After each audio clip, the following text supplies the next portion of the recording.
Assalamualaikum dear viewers. The essay we are going to discuss today is Future of Mankind by Bertrand Russell. Bertrand Russell का ये जो essay हम आज discuss कर रहे हैं ये 1950 में पब्लिश हुआ और इससे पहले जो हालात चल रहे थे दुनिया के वर्ल्ड वार सेकेंड जो थी 1939 से 45 ऑनवर्ड होती रही और उसके बाद जो कोल्ड वार है 1947 से 1991 तक होती रही उसका बहुत इम्पैक्ट है इस ऐसे पर। ये फ्यूचर ऑफ मैनकाइंड जब लिखा गया इसको वो बिल्कुल right after the era of world war second है। तो उस जब ब्रिटेन रसल में इसमें जो फ्यूचर बताया मैनकाइंड का उसमें ये जो उस वक्त के हालात हैं दौर के हालात हैं वो भी काफ़ी इन्फ्लुएंस कर रहे हैं। 3 पॉसिबिलिटीज़ देता है Britain Russell future of Mankind की। वो कहता है कि 3 पॉसिबिलिटीज़ हैं। एक ये कि end of all human life, end of all life, all kind of life, human life, animal life, हर तरह की ज़िंदगी है वो ख़त्म हो जाएगी। सेकंड वो ये कहता है कि barbarism, reversion to the barbarism, कि बार्बरियत की तरफ, जहालत की तरफ, बुरी जहालत की तरफ जो है ना दुनिया दोबारा से चली जाएगी और अगर जो लोग बचे कुछ हैं वो मुमकिन है कि वो सिविलाइज नेशन में दोबारा से जो है कन्वर्ट हो जाए, दोबारा से अपने आप को कंपाइल कर लें। और थर्ड वन वो कहता है कि सिंगल गवर्नमेंट, अगर हम एक आलमी हुकूमत कायम कर लें दुनिया में तो वो भी एक मुमकिनात में से है। और इसके बारे में वो कहते हैं कि ये जो आलमी हुकूमत है ये बाय फोर्स मुमकिन है। उसका एक सेंटेंस है, उसका कहता है I believe world government can certainly came to existence by the use of force, कि ये कोई ऐसी चीज़ नहीं है सिंगल गवर्नमेंट आलमी हुकूमत जो आराम से या निगोसिएशन से मुमकिन हो सके। उसका ये ख्याल है कि ये बाय फोर्स हो सकती है। और वो ये कहता है, इसके बाद ये सवाल उठाता है कि गवर्नमेंट अगर सिंगल गवर्नमेंट हो तो वो किसकी हो। इसके लिए वो 2 नेशंस को कंपैरिजन करता है, एक यूएसए को और एक यूएसएसआर को। जो यूएसए है वो कहता है कि अगर इसकी गवर्नमेंट आती है तो फिर क्या सिचुएशन होगी। There will be freedom of thought, freedom of expression, freedom of opinion. वो कहता है अगर ऐसा होता है तो ये सब होगा और यहाँ पर फ्री ऑफ टायरनी होगा और हर इंसान को इस चीज़ का हक हासिल होगा कि वो अपनी राय का इजहार कर सके। ह्यूमनिटी जो ह्यूमन फीलिंग है वो प्रिवेल करेगी, ठीक है। और वो कहता है अगर on the other hand USSR की गवर्नमेंट आ जाती है तो क्या होगा, तो उसके बिल्कुल बरक्स होगा। No freedom of expression, no inquiry. और क्या होगा, एजुकेशन को भी इन्फ्लुएंस किया जाएगा प्रोपेगेंडा के साथ। इसके साथ साथ वो कहता है कि आर्ट भी सबसर्विएंट हो जाएगी। जो स्टेट है वो हर चीज़ को जो है इन्फ्लुएंस करेगी, हर चीज़ रियासत के मातहत होगी। कोई भी शोबा, कोई भी इदारा, कोई भी इंसान, इंडिविजुअल लाइफ जो है वो ख़त्म हो जाएगी। इंसान की अपनी कोई पहचान और अपनी कोई अहमियत नहीं होगी। वो कहते हैं कि अगर यूएसए की अगर विक्ट्री होती है, अगर सिंगल गवर्नमेंट बनाने में वो कामयाब हो जाते हैं तो ये बाकी लोगों के लिए भी फ़ायदेमंद होगा। इसके बाद वो हमें ये कहता है कि एक हम पर एक ड्यूटी बाउंड हमें करता है। वो कहता है कि हमें हमारे पर लाइबिलिटी है कि हम क्या करें। वो कहते हैं कि 3 चीज़ों को रोकें। एक तो एंड ऑफ ह्यूमन लाइफ को रोका जाए, एक्सटिंक्शन ख़त्म कर जो हो जाए ह्यूमन लाइफ की, इसको किसी तरीके से प्रिवेंट किया जाए, ऐसे हालात ना पैदा होने दिए जाएं। और दूसरा वो ये कहता है कि बार्बरिज्म की तरफ वापस जाने को रोका जाए। और तीसरा वो ये कहता है कि जो सिंगल गवर्नमेंट बनाने का मैं कह रहा हूँ इसमें कोशिश की जाए कि यूएसएसआर के लिए जो सिंगल गवर्नमेंट है वो ना हो, क्योंकि वो ज़्यादातर लोगों के लिए या आलमी हुकूमत उनकी जो है वो इतनी फ़ायदेमंद नहीं होगी, क्योंकि वहाँ पर ना फ्रीडम एक्सप्रेशन होगा, ना ओपिनियन होगा, ना ही कोई राइट्स होंगे उस तरह से। फिर उसके बाद वो ये कहता है कि अगर ये सब होता है तो इस सब को करने के लिए हमें क्या स्टेप्स लेने चाहिए, क्या हमें ऐसा करना चाहिए जिससे जो ये सिंगल गवर्नमेंट है ये पॉसिबल हो सके। क्योंकि उसने तो कह दिया कि ये यूज़ ऑफ फोर्स के साथ होगी, ये निगोसिएशन के साथ मुमकिन नहीं है। अगर हो जाए तो वेल एंड गुड, लेकिन ऐसा मुमकिन उसको नज़र नहीं आता। तो वो ये कहता है कि जो फर्स्ट स्टेप हमें लेना चाहिए या जो यूएसए को फर्स्ट स्टेप लेना चाहिए कि उसको चाहिए कि वो ब्रिटिश के साथ मिलकर निगोसिएशन कर ले, अपनी आर्मी ज्वाइंट कर ले और एक मिलिट्री जो है वो सिंगल मिलिट्री बना ले। और फिर उसके बाद नेक्स्ट वो स्टेप ये करे कि जो उसकी सोच के हामी लोग हैं उनको अपने साथ मिला ले और फिर जो है ना एक निगोसिएशन करने की कोशिश करे। अगर ऐसा नहीं होता तो फिर वो एक वॉर डिक्लेयर कर दे उनके खिलाफ जो उसकी सोच के हामी नहीं है, यानी जो सिंगल गवर्नमेंट के हामी नहीं है। कहता है कि फिर वो ये कहता है कि एक सिंगल गवर्नमेंट तो कि एक बहुत अच्छा आइडिया है, वो ये फिजिबल नहीं है। क्योंकि इस तरह तो सब कुछ परफेक्शन में आ जाएगा और परफेक्शन जो है वो पॉसिबल नहीं है कि सब कुछ अच्छे तरीके से चले, एक इंसान के हाथ में हो सारी टेक्नोलॉजी, सारी राइट्स, सारे मामला, सारे वेपन्स और जो है ना मुल्क में पूरी दुनिया में अमन अमान हो। फिर वो कहता है कि हाँ ये है कि अगर ऐसा मुमकिन हो जाए, अगर हम ये कर सकते हैं कि जंग को रोका जा सकता है, आलमी हुकूमत कायम होती है कि नहीं होती, लेकिन अपने आपस में इंटरनेशनल रिलेशन के तौर पर आपस में ऐसा कर सकते हैं कि जंग को रोका जा सके। वो कहता है अगर जंग को रोका जा सकता है तो इसका मतलब ये है कि हर चीज़ जो है वो मुमकिन है, हर तरह की बात मुमकिन है। मतलब जो हम एक जंग के अलावा और बहुत से ऐसे मामलात हैं जो हमारी पूरी दुनिया को मामलात दरपेश हैं, जैसे कि पॉवर्टी, लॉलेसनेस। वो कहते हैं कि ये जो लॉलेसनेस या पॉवर्टी है इसको भी एबॉलिश किया जा सकता है। किस तरह से? जिस तरह से हम इस वॉर को अवॉइड करेंगे एक प्लानिंग के तहत, एक सेटलमेंट के तहत। वो कहते हैं जो भी लॉ है, जो भी फ्रीडम है वो फॉलोड बाय लॉ होनी चाहिए, लिमिटेड बाय लॉ होनी चाहिए और गवर्न बाय लॉ होनी चाहिए।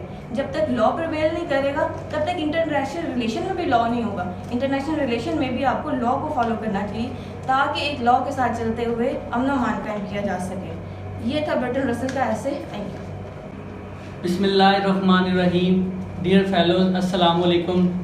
आए रब्बे ज़ुल जलाल की बारगाह में दुआ करें कि या इलाही हमें अपनी रज़ा में हमेशा हमेशा के लिए राज़ी होने की तौफीक दे। डियर फेलोज, बाबुल इल्म लॉ अकेडमी के प्लेटफार्म से आज हम बर्टन रसल की बुक अनपॉपुलर ऐसे में से एक ऐसे फ्यूचर ऑफ मैनकाइंड का रिव्यू करने जा रहे हैं। फ्यूचर ऑफ मैनकाइंड यानी इंसानियत का मुस्तकबिल। डियर फेलोज, अपने इस ऐसे में बर्टन रसल ने मौजूदा दौर और माजी में होने वाली हौलनाकियाँ और उनके आने वाले वक्त में असरात का बड़े ही खूबसूरत अंदाज में अहाता किया है। डियर फेलोज, अगर हम बर्टन रसल की राइटिंग का बगौर मुतालिया करें तो हमें बर्टन रसल की निजी ज़िंदगी, उसका एजुकेशनल कैरियर, पॉलिटिकल व्यूज़ और रिलीजियस पॉइंट ऑफ व्यू के गहरे रंग उसकी राइटिंग में नज़र आते हैं। डियर फेलोज, हिरोशिमा और नागासाकी के बाद बर्टन रसल आइंस्टाइन के साथ उन लीडिंग साइंटिस्ट में था जो इस बात पे मुत्तफिक थे कि इस दुनिया में एक गवर्नमेंट का क़याम होना चाहिए जो इस पूरी दुनिया को कंट्रोल करे। डियर फेलोज, अनपॉपुलर ऐसे 1935 से लेके 1950 तक मुख्तलिफ वक्तों में कुछ ऐसे लिखे गए और इसका जो टाइटल है अनपॉपुलर ऐसेज, उसमें भी एक सिग्निफिकेंस है। बर्टन रसल अपने क्रिटिक्स को ये मौका नहीं देना चाहता था कि वो ये कह सके कि जो कुछ उसने अपने एसेज में बयान किया है वो एक पॉपुलर अप्रोच है। उसने टोटली ये बात अपने रीडर्स पे छोड़ दी कि जो आइडियाज़ या जो चीज़ें उसने अपने ऐसे में मेंशन की हैं वो एक पॉपुलर अप्रोच की हामिल हैं। डियर फेलोज, बर्टन रसल ने वर्ल्ड वार 1 और वर्ल्ड वार 2 को अपनी आंखों से देखा और इस रुए ज़मीन पर ज़िंदगी गुजारने का उसका एक अलग से नुक्ताए नज़र है। वो माजी की तल्ख यादों को लेके इंसानियत के मुस्तकबिल के बारे में कुछ खौफनाक पेशन गोइयाँ करता है और उन पे काबू पाने के लिए वो हमें कुछ सजेशंस भी देता है। 3 किस्म की पॉसिबिलिटीज़ बर्टन रसल ने अपने इस ऐसे में बयान की हैं। नंबर 1 कि इंसान की ज़िंदगी हमेशा हमेशा के लिए ख़त्म हो जाएगी और दूसरी मुमकिन बात यह है कि बर्बरियत के दौर का दोबारा आगाज़ हो जाएगा। और तीसरी जो सजेशन जो पेशन को उसने की, उसने कहा कि एक ऐसी वर्ल्ड गवर्नमेंट का क़याम किया जाए जिसमें सारे मुल्क और सारी दुनिया की कौमें एक हुकूमत के तले ज़िंदगी गुजारें। बर्टन रसल का कहना है कि मौजूदा दौर में जैसे माजी में ज़िंदगी चल रही थी ऐसे इसका चलना नामुमकिन है। और वो कहता है कि अगर अब इस दुनिया में कोई एटमी जंग होती है तो वो बहुत ही खौफनाक होगी, क्योंकि जो मौजूदा दोनों सुपर पावर्स हैं अमेरिका और रशिया, वो दोनों इतनी ताकत की हामिल हैं कि अगर वो कोई एटमी जंग लड़ती हैं तो ये दुनिया मुकम्मल तौर पर तबाह हो जाएगी। और अगर इस तबाही के बाद कोई शख्स बचता है तो वो इस सारी सल्तनत का अकेला बादशाह होगा और वो अपनी बादशाहत लाशों के ऊपर करेगा। जंग के दौरान दोनों एटमी कुव्वतें एक दूसरे मुल्कों के बड़े बड़े शहरों, रिसर्च सेंटर और लाइब्रेरियों को मुकम्मल तौर पर तबाह कर देंगे। इन सारी ख़तरनाक चीज़ों से बचने के लिए बर्टन रसल ने जिस बात पर जोर दिया है वो ये है कि एक वर्ल्ड गवर्नमेंट का क़याम किया जाए और ये गवर्नमेंट दो जो एटमी ताकतें हैं अमेरिका और रशिया, उनके बाहमी इत्तफाक के बाद मार्ज़े वजूद में आए। उसके बाद कुछ लोगों का और पॉइंट ऑफ व्यू है कि उनका ये कहना है कि जंगें इसलिए भी ज़रूरी हैं ताकि लोगों के अंदर जो कुर्बानी का जज्बा है उसको देखा जा सके और बहादुरी और उनके बेबाक अपने मुल्क के लिए बेबाक वफादारी दिखाने को देखा जा सकता है जंगों के दौरान। लेकिन रसल का नुक्ता नज़र ये है कि बैनुल अक़वामी हुकूमत के क़याम के बाद सारे मामलात को बड़े ही अच्छे अंदाज में सुलझाया जा सकता है। जो रसल का कहना है कि अदम मसावात जो कि बादशाहत में जिसका ग्राफ बढ़ता जाता है और जमहूरियत में इसका ग्राफ नीचे आता है। रसल कहता है कि अगर हम इस एटमिक ताकत को तखरीबी कार्रवाइयों की बजाय इंसानियत की बका के लिए इस्तेमाल करें तो ये इंसानियत के लिए बहुत ही बेहतर होगा। अगर हम इस ताकत को गुर्बत को मिटाने के लिए इस्तेमाल करें, एनर्जी रिसोर्सेज के लिए इस्तेमाल करें, तो रसल का कहना है कि इंडिया और चाइना जैसे बड़े मुल्कों में भी गुर्बत को कम किया जा सकता है। और रसल का एक बड़ा इस ऐसे के अंदर अहम पॉइंट ऑफ व्यू है तो वह है फ्रीडम। वो कहता है फ्रीडम जो है वो इंसान के लिए बहुत ज़रूरी है, लेकिन फ्रीडम को भी एक लिमिटेशन के अंदर होना चाहिए ताकि इससे किसी किस्म का बगाड़ पैदा ना हो। रसल इस बात पे जोर देता है कि दुनिया को इस टाइम जिस चीज़ की सबसे ज़्यादा ज़रूरत है वो सख्त और मजबूत कवानीन है जो कि एक मुसल्लह फ़ौज के ताबे हों और जो या तो ताकत से या थ्रेट करके लोगों को इन कवानीन पर अमल पैरा कराने में कामयाब हो सके। और इसी सूरत में इस दुनिया पे अमन कायम रह सकता है और लोगों के अंदर प्यार और रवादारी का जज्बा पैदा हो सकता है। रसल इस ऐसे में इंसानियत के फ्यूचर को बचाने के लिए अपनी तमाम तर आइडियाज़ को अपने रीडर्स तक पहुंचाता है। ये था बर्टन रसल का ऐसे फ्यूचर ऑफ मैनकाइंड। इंशाल्लाह अगली दफ़ा हम किसी और बुक के रिव्यू के साथ इस प्लेटफॉर्म से हाजिर होंगे। Thank you very much. करीम अम्मा बाद फ़ाउज़ु बिल्लाहि मिनश शैतानिर रजीम बिस्मिल्लाहिर्रहमानिर्रहीम। My dear fellows, Assalamu alaikum. Our today's topic of discussion is Bertrand Russell and his essay The Future of Mankind. मैं इस ऐसे को स्टार्ट करने से पहले आपको थोड़ा सा राइटर के बारे में बताना चाहूँगी ताकि आप लोगों का इंटरेस्ट डेवलप हो सके और आप जान सके कि राइटर कौन था और वो कहना क्या चाहता था और वो किस किस्म की पर्सनैलिटी का मालिक था। जब हम रसल के बारे में पढ़ते हैं तो सबसे पहली चीज़ जो हमारे सामने आती है तो इसका complete name Bertrand Arthur William Russell था। 1872 मई 18 को इंग्लैंड में ये पैदा हुआ और 1970 में इसकी डेथ हुई। इसका एक जो रेट करते हैं लोग इसको इस तरह से कहते हैं, कार्नेव एक शख्स है जो कि बहुत ही मशहूर फिलोसोफर और मैथमेटिशियन है।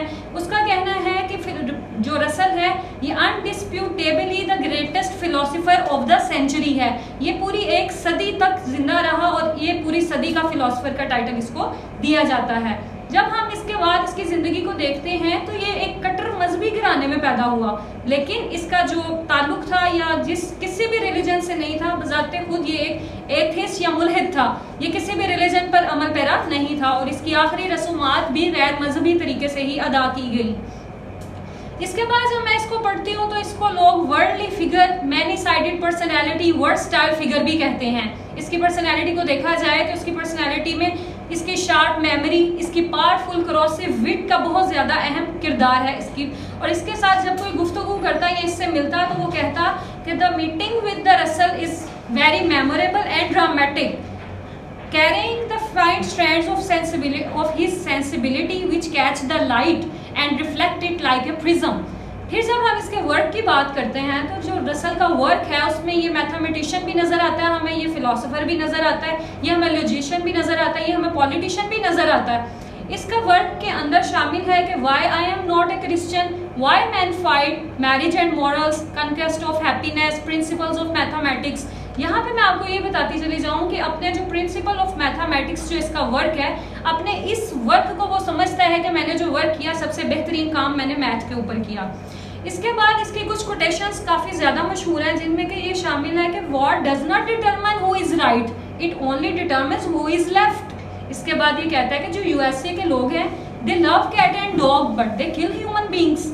एक जगह पे ये कहता है if you want to maintain respect you have to maintain the individual's respect. इसकी बातों पे अगर गौर किया जाए तो वो दानिश्वरी से भरी हुई हैं। एक जगह पर ये विजडम और नॉलेज के दरमियान डिफरेंशिएट करता है, कहता है नॉलेज जो है ये collection of data and figures है, और जब आप इस collection of data and figure को इस्तेमाल करते हैं तो इसको हम विजडम कहते हैं। इसका एक ऐसे है मशीन एंड इमोशंस, कहता है कि आप मशीन इमोशंस को मार देंगे या इमोशंस मशीन को मार देंगे। अगर ज़िंदगी में जिद्दत आने से ही चीज़ें बदलनी थी तो फिर मशीन के आने से ज़िंदगी मज़ीद क्यों बिजी हो गई? ज़िंदगी में तो बहुत ज़्यादा सहूलियात आ जानी चाहिए थी, लेकिन ऐसा नहीं हुआ। फिर ये कहता है कि रसल का फिर कहना है इस बारे में कि जो एवरी फेनोटिक रिलीजन है that is harmful for society. कहता है कि हर जो फेनोटिक रिलीजन है ये हार्मफुल फॉर सोसाइटी है। इसके हम एकेडमिक एडवाइज़र की बात करें तो उसमें जेम्स वार्ड का नाम लिया जाता है कि जेम्स वार्ड इसका एकेडमिक एडवाइज़र है। कहता है human society in ethics and politics. ये अलगर्ज इसके बारे में जब मैं मज़ीद पढ़ती हूँ तो 1932 से 1939 तक इसकी शमूलियत वर्ल्ड इंडियन लीग में भी रही है। इसने वर्ल्ड वॉर 1 के दरमियान जेल भी काटी है। इसके बाद इसका ये कहना है कि जो एडोल्फ हिटलर के लिए वर्ड्स इस्तेमाल हुए हैं कि लेसर ऑफ टू इवल्स, वो भी रसल ने इस्तेमाल किए हैं, जो कि हम ज़बान ज़द-ए-आम आजकल ये अल्फाज सुनते हैं। इसकी ऑटोबायोग्राफी भी 3 वॉल्यूम्स में आई, और इसका मेन जो पॉइंट ऑफ जिस पॉइंट पे बहुत ज़्यादा जोर देता है तो ये नीड ऑफ वर्ल्ड गवर्नमेंट की बात करता है। कहता है कि एक वर्ल्ड गवर्नमेंट की बहुत ज़्यादा ज़रूरत है। ये सोशल रिफॉर्मर भी है, ये इंटेलेक्चुअल और मॉरल की बात भी करता है। कहता है इंटेलेक्ट क्या है? इंटेलेक्ट ये है कि जब आप भी कोई भी मैटर पढ़ते हैं या कोई भी फिलॉसफी कंसिडर करते हैं तो फैक्ट्स इकट्ठे करो। आप जब एक स्टूडेंट के तौर पे पढ़ रहे हो तो आपको पता हो कि उसके अंदर फैक्ट्स क्या हैं, और वो फैक्ट्स ही आपकी इंटेलेक्ट है। और जब वो मॉरल्स की बात करता है तो कहते हैं ये दुनिया जो रोज़ ब रोज़ मज़ीद इंटरकनेक्टेड या ग्लोबल विलेज की शक्ल इख्तियार करती जा रही है, तो इस दुनिया में आपको एक दूसरे को टॉलरेट करना सीखना होगा, तो तभी ये दुनिया हमारी जो है कायम रह सकेगी। माय फेलोज, अब जब मैं इसके वर्क और इसके इंट्रोडक्शन के बाद अपने कंसर्न रेलिवेंट टॉपिक पर आती हूँ तो इसमें वो शुरू ही 3 मुमकिनात से करता है। कहता है एक ऐसी आलमी जंग होगी जिससे दुनिया में हर किस्म की ज़िंदगी का खात्मा हो जाएगा, चाहे वो हशरात हैं, चाहे वो इंसान है, चाहे वो कुछ भी है। दूसरे नंबर पे कहता है कि ये जंग इंसानियत को वापस जाहलियत में ले जाएगी। तीसरे पॉसिबिलिटी ये कहता है कि एक आलमी हुकूमत का क़याम, ये आलमी हुकूमत का क़याम, ये 3 मुमकिनात देने के बाद किसी एक के भी फेवर में नहीं रहता। पूरे ऐसे में जब हम पूरा ऐसे पढ़ते हैं तो वो किसी एक को ज़्यादा सपोर्ट नहीं करता, तीनों के मुतालिक हमें प्लस और नेगेटिव पॉइंट्स देता है और अपने पढ़ने वाले के ऊपर छोड़ देता है कि तुम डिस्कस कर लो या खुद से देख लो चीज़ों को कि आपके लिए क्या चीज़ बेहतर है। इसके बाद इसी ऐसे में वो अमेरिका और रशिया की बात करता है, अमेरिका की और रशिया की बात करता है, और इसको कैपिटलिज्म कम्युनिज्म की बात करता है। क्या कहता है कि अमेरिका के अंदर एक इंसान के पास फ्रीडम ऑफ स्पीच है, आप सोचने में भी आज़ाद हैं, आप बोलने में भी आज़ाद हैं, एक इंसान के जज्बात की कदर भी है। दूसरी तरफ वो कहता है कि जो रशिया, वहाँ पे आपको ऐसी कोई आज़ादी हासिल नहीं। कहता है अमेरिका में अगर आप अब्राहम लिंकन के ऊपर कुछ लिखना चाहें तो आप लिख सकते हैं। माय फ्रेंड्स, रिसेंट अगर हिस्ट्री में से देखा जाए तो रिसेंट हिस्ट्री में से ये जो काले स्याह फार्मों के साथ अमेरिका में हुआ, उनके ऊपर अटैक, तो किस तरह पूरा अमेरिका उनकी मदद के लिए सड़कों पर निकल आया। तो वहाँ पे एक इंसानियत की इज्जत है और एक इंसान को सोचने की आज़ादी है, तो ऐसा होता है ना वहाँ पे। दूसरा वो रूस में कहता है कि आप लिनन के बारे में बात करना चाहो तो आप करने के लिए आज़ाद नहीं हो। जो चीज़ें आपको अमेरिका में हासिल हैं अगर आप रशिया में करेंगे तो आपको जेल की हवा भी खानी पड़ सकती है। इसके बाद जब मैं इसको फर्दर पढ़ती हूँ तो इसने बहुत से प्राइजेस हासिल किए, जिसमें Kalinga prize, Jerusalem prize, Sylvester medal और मोस्ट इम्पोर्टेंट नोबेल प्राइज़ 1950 में मिला इसको लिटरेचर के इसके वर्क में। अगर मैं बात करूं तो 2019 में पीटर हैंड्सके के पास ये अवार्ड है प्रेजेंट, क्योंकि 2020 अक्टूबर में अब नया जो है वो पीस ये नोबेल प्राइज़ जो है वो ग्रांट किया जाएगा। इसको अपने ही मुल्क से गद्दार का खिताब भी मिला और इस सिलसिले में इसने जेल भी काटी। इसके तकरीबन 2000 आर्टिकल्स और 70 से ज़्यादा किताबें मंजर आम पर आ चुकी हैं। तो माय फेलोज, अब मेरे दीगर फेलोज इस मुबाहसे को मज़ीद आगे बढ़ाएंगे। Thank you. अस्सलाम वालेकुम। आज हम जिस ऐसे पे बात करेंगे वो है फ्यूचर ऑफ द मैनकाइंड। इसको लिखा है बर्ट्रैंड ऑथर विलियम रसल ने। ये 18 मई 1876 को इंग्लैंड के एक मजहबी और अमीर घर में पैदा हुआ था, लेकिन ये कभी भी मजहबी नहीं रहा। ये बहुत आज़ाद ख्याल का मालिक था। ये एक मैथमेटिशियन था, फ़िलासफ़र था, नॉवलिस्ट था और मैटिशियन था। ये आज़ाद ख्याल था और अपनी इंसान हमदर्दी का बहुत बड़ा अलमबरदार था, और अपनी इसी इंसानी हमदर्दी की पादाश में इसको अपने ही मुल्क में गद्दार का भी लक़ब मिला और इसने जेल की हवा खाई। ये 2 फरवरी 1970 को इसकी डेथ हुई, और जब ये मरने लगा था उस वक्त इसने 70 किताबें और 2000 आर्टिकल इसके छप चुके थे। 1950 में इसको नोबेल प्राइज़ मिला था। और ये साइंटिस्ट वो जो साइंटिस्ट थे उनको समझता था कि इंसानों के सबसे बड़े दुश्मन है, क्योंकि उन्होंने एटमी हथियार बनाए हैं जो कि नस्ल इंसानी को ख़त्म कर देंगे, जो दुनिया को तबाह कर देंगे। अब ये इंसानी दुनिया है उसको दो ग्रुप में तकसीम करता है। एक को कहता है ये कैपिटलिज्म है, एक को ये कहता है कम्युनिज्म है। कैपिटलिज्म में ये कहता है कि लोगों को सोच की आज़ादी है, काम करने की आज़ादी है, रिसर्च करने की आज़ादी है, उनकी सोच को जो है वो पॉजिटिव लिया जाता है। अगर वो कोई तहरीक चलाना चाहते हैं उस पर रिसर्च की उनको पूरी आज़ादी है। लेकिन कैपिटलिज्म में ये है कि लोगों की सोच को महदूद कर दिया जाता है। उसमें यह है कि गवर्नमेंट ही आपको परमिशन करेगी कि आप कितना काम कर सकते हैं, कितनी रिसर्च कर सकते हैं। गवर्नमेंट आप पे फुल जो है वो कंट्रोल रखती है। उसके बाद वो कहता है अपने इम्कानात को जाहिर करता है, जो चांसेस हैं आगे फ्यूचर में जो एटॉमिक वॉर होगी उसमें वो कहता है कि दुनिया बिल्कुल तबाह हो जाएगी। अगर कुछ लोग ज़िंदा रह भी जाते हैं तो वो लाशों के ही हुक्मरान होंगे, लाशें ही उनकी रियाया होंगी, और जो वो भी कुछ दिनों बाद या कुछ अरसे बाद वो भी ख़त्म हो जाएंगे और दुनिया सिर्फ एक गोला बन जाएगी, अमन का गोला, और वो भी फिर तबाह हो जाएगी। वो कहता है कि अगर ये जो फ्यूचर में जंग होगी, एटमी जो जंग होगी, इसमें ताबकारी शुआएँ होंगी, ये फसलों को तबाह कर देंगी, सारी इंडस्ट्री तबाह हो जाएगी, लोग दोबारा जहालत में चले जाएंगे। उनको दोबारा अपनी जो उन्होंने इंसानियत को इतनी मुश्किल से परवान चढ़ाया, लोगों ने अपने माशरे इतनी मुश्किल से जो तश्कील दी है वो दोबारा से जाहिल हो जाएंगे। लोगों को दोबारा अपने तहजीब याफ्ता होने में बहुत वक्त लगेगा। ये भी कहते हैं कि हो सकता है कि जो कुछ लोग साइंटिस्ट या लेबॉर्ट्रीज़ या कुछ रिसर्चर रह भी जाएं तो उनकी बात को कोई फॉलो ही नहीं करे, और वो अपनी यानी कि लोग या तो उनके दुश्मन हो जाएंगे या उनको मार देंगे। वो कहते हैं कि आलमी हुकूमत का क़याम होना चाहिए जो कि दुनिया में अमन लेकर आए, एक झंडा हो, एक हुकूमत हो, बॉर्डर नहीं होने चाहिए, क्योंकि बॉर्डर के साथ भी जंगें तो हो ही रही हैं, छोटी छोटी जंगें हैं। लेकिन वो कहते हैं कि जो अगर हम आलमी हुकूमत बना लेते हैं तो इससे ये होता है कि छोटी रियासतें बड़ी रियासतों के साथ मिलकर ज़्यादा ताकतवर हो जाएंगी, और अगर जो नहीं बनते तो उनके बगावत करने वाली रियासतों के साथ कहता है कि उनको लालच दिया जाए या फिर थोड़ी बहुत सख्ती भी की जाए।